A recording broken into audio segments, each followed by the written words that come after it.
Ladies and gentlemen, we are having this conversation at a time when India is hosting a massive AI summit, and that's happening at Bharat Mandapam. And someone who has been involved with the entire curation is right here with us, Professor Ajay Kumar Sood, who's the principal scientific advisor to the Government of India. Professor Sood, the objective of this AI summit in Bharat Mandapam, as the Prime Minister spoke about, is that technology exists to serve humanity, not replace it. But increasingly, there are concerns with regards to jobs. Are we really prepared to adopt a technology that can replace humans? And in a country as vast as ours, where there are challenges with regards to employment. Absolutely. See, AI is a technology which will make a difference in the lives of people.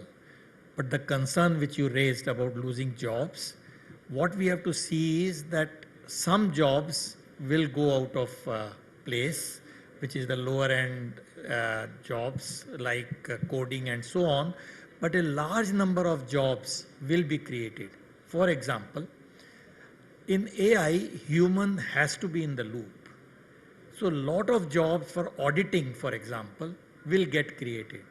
Because when you say it's coding, it's not that 100% it is what it should be. So there will be a lot of jobs where human will be in the loop, and many other things when the AI is rolled out, when AI is diffused into society, many more jobs will be created. So AI is at a time when this new skilling has to be done and new ways of making livelihood for technology people has to be seen. Yes, you spoke about upskilling, which is needed, or perhaps new set of skills which are needed for making everyone AI literate. Would you then say that before we usher in that phase, we should ensure that there is literacy around AI? Absolutely. So AI skilling is an integral part of AI India mission. So that is a very important thing, which is already happening in terms of diffusion in our educational institutes, societies. And what we have to see is we have to remove this fear of AI. So we should not really take AI as something which we are afraid of and which can do harm. There are harmful things, there is no question about it, but this is where all the policy matters and all the framework comes in, governance framework, which will ensure that. So at the same time, lot of innovation is happening in AI in India and lot more will happen. So innovation is our strength and that is what we need to cash on. Yes, as Prime Minister famously said, that AI in Atmanirbhar Bharat rests on three pillars. It's innovation, inclusivity, and sovereignty. And that's why India is hoping to spotlight local solutions of what are being seen as global challenges or problems. But inclusivity, again, how do you make it inclusive? See, inclusive, you can interpret in many ways. First inclusive is, are you inclusive in innovation? Or are you only a user of AI? That's the first inclusivity. For that, you need enormous amount of compute resources. So that is, if you don't have compute resources, it will not be inclusive. Then you need data sets which are reliable, which are without bias. That is again inclusivity. And third one is when you deploy it, again you have to see that it reaches all sections of society and not only the few privileged ones. So this is where inclusivity at all levels. And this is where we are making a lot of efforts in each of these vertical. For example, in India AI mission, the compute resources have been made available almost like 38,000 GPU equivalent are available to us, which is what government has enabled in a public-private partnership at an enormous discount. almost 50% of the cost what it is there if you do it outside this framework. Then in the data sets, in the AI mission, we have what is called AI data Kosh. In that, non-personalized 9,000 data sets have been curated which can be used and which are being used. So that is again what it means by inclusivity. And then we have to also see that AI is safely deployed. And that is again, there is a safety pillar, and we are coming out with the guidelines. Very recently we come out with a framework which is called techno-legal framework, which means you embed whatever is legally required into technology. Okay. How does that work? So it doesn't mean it is, after it's a reaction. No. The best example is DPI, where the techno-legal framework was embedded. What it means is that when you do a transaction, you do not really ask a personal that whether I need to make this transaction, please enable it. No. The entire connection between the user and the bank is done in a safe manner, which means technology has been built in right from the beginning, which enables that, which are called secured rooms, secure data, secured way of dealing.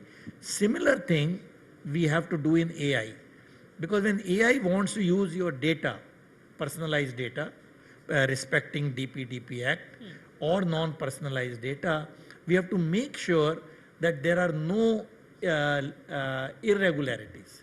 So that is what I mean by techno-legal. Okay. And that is built into the technology with the tools. Okay, the sense is that AI at present is almost dominated by 7 to 8, tech giants operating out of Silicon Valley. And the sense is that they have almost controlled the AI, technology, innovation, and the direction. It's almost like digital imperialism, a phrase that is being used here. That's right. That's how it began, and Chat GPT moment came. Yes. Right? But in India, we are not doing that. In India, the fact that we are enabling the AI innovation and the use of AI in a very extensive way means that we do not remain subservient to this big tech guys. What it means is that you can ask a question, do you always need LLM? That is another way of asking. Oh, I don't have 1 trillion parameter LLM, what will I do? Will I sink? Right? That's the feeling you will get. That's not the right way to look at it. Because these are general purpose LLM on which you build some applications. But there are many applications which use small language model or the agentic AI, which do not need what you call the ultra mega resources. And that is where our focus will come. At the same time, India is also investing in our sovereign AI, which means the LLM, which is trained on India-centric data as well as the other data. And this is where I would like to make a difference, that all those tech giants, which are, of course, you said, are not the only ones which will control the scene if we see it in India. Okay, then let's talk about another big challenge which is coming with regards to AI and which has been to do with innovation. India has there is some kind of race happening between US and China, and in terms of also investment which has happened by India and India AI mission, that's very limited. I was reading one piece which said it's almost what NVIDIA spends in 6 months, you're spending over a period of 5 years. That's right. That's what I said. This is a good narrative if you want to follow blindly what others are doing. That narrative will go like this. But you don't have to go by that narrative. You have to find innovative ways where the AI use and AI benefits can come at a much, much lesser cost. That's the innovation. And what can happen in future if you ask, because a related question will be, will this blindly scaling thing will go on ad infinitum? Answer is no. It will have limitations because your energy limitation will come. But what will happen, and that is where the innovation space will be opening up, can we combine quantum computing with AI? Right now, we are using classical computers, CPUs, GPUs, mostly GPUs, which are supported by CPUs. But that is not the end of the story. If we can innovate in use of quantum computers in AI training and AI inferencing, the scene will change overnight. But isn't India largely focusing on data centers? India will have data centers, as you know, the huge investment which has been announced either by budget. Google, 15 billion, then Jio, Reliance, a lot of them are coming in India. There is no question about it. So data centers you will need.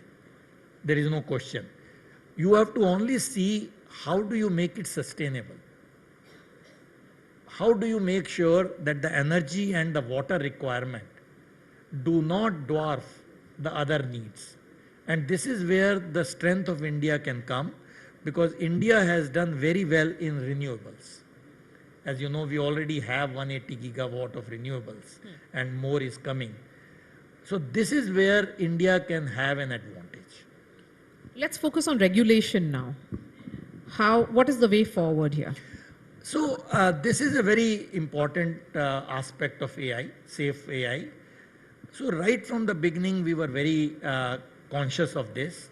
So we, in our India AI governance framework, which came out in November, we had a full chapter on that, where we talked of using techno-legal framework for safety. And this is the document we released about a week back on how do you talk of India techno-legal framework for AI. So you can download from our... Strengthening AI governance through the techno-legal framework. So what it means is you embed whatever is legally required into technology, as I mentioned. And this can be India's contribution in a big way. Because there is another advantage. Supposing you want to have the global partnership. In global partnership, how will the data flow? Because the guidelines are different from different countries. Now, if we can all agree, I'm not saying it is a very simple job, that is where the efforts will be. If we can agree on a framework, on a techno-legal way, if we can do it, it will be much, much faster and scalable. So that's what we have been proposing, that all the institutions which will deploy AI, they have to ask, is it safe that they can do using techno-legal framework? Means there will be apps. But isn't being cautious also about missing the bus? No, that's the point. Here it is a light touch approach. It's not a very harsh approach like the EU, which you might be aware. And it's not completely left to private sector as it is in the US. So this is a middle path, which is what we have said. It's a light touch approach to regulations, and a lot of volunteerism is there. But what will happen in the coming months? We have to find a way, how do we incentivize this framework? Supposing people adopt this, is there a way we can incentivize? Because if it is safe, obviously it will be implemented. And this will be a big actually market, if I can say that. There will be huge job creation to make sure that the industries and the companies adopt safe AI.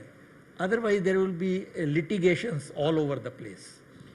Right. Let's wrap up this conversation, Professor Sood, with a thought that came before you joined us. We had venture capitalists and several visionary AI CEOs who were of the opinion that this could very well be a bubble, and there has been a similar hype around AI even in the 1980s. That's, I am aware of all the skepticism which you said, and we have to be cautious. But in my opinion, this is not a bubble. Because if AI makes a difference in the lives of people, and not only to play games, it will make a difference, and it is making a difference. If you look at the health sector, it has come in an extraordinarily big way. I mean, the tons of CT scans, which will take you hours to analyze, can be assisted by AI. But human is still in the loop. You still need the doctor at the end to make sure everything is right. This will make a big difference.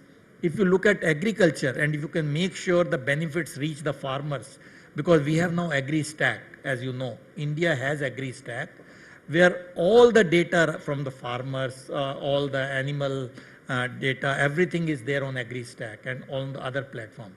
Can we use that AI for various purposes, be it for seeding, be it for financial assistance, whatever you want? If we do all that, and which is what we will do even in education, AI-assisted education, it will not be a bubble. Okay, so the AI is here and it's not future, it's right here. Right and here. we are in the middle of it. You are swimming in it. Okay, all right. Professor Sood, really appreciate your time. Thank you for joining us here at this summit. Thank you.